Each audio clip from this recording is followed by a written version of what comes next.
What's going on, guys? This is a video using gimbal mode, first person view, and it is pretty nice. I'm in my car. This road is super bumpy,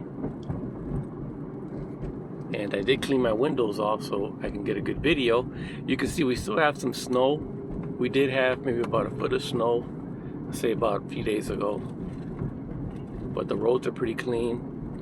The trees are pretty bare, and yeah, so far so good. It's what, 34 degrees out there, so it's warming up. It's supposed to hit about 40, but besides the point, what do you guys think about the video quality, first person view on the gimbal? So this is the gimbal. It is very stable on my end. I don't know how stable it's going to be on your end, but so far it's pretty nice. And I'm coming out to the main street, so it's going to be a short video because I'm holding this as I'm driving. But drop a comment down below. Let me know what you guys think about gimbal mode on the LG Wing. Yeah.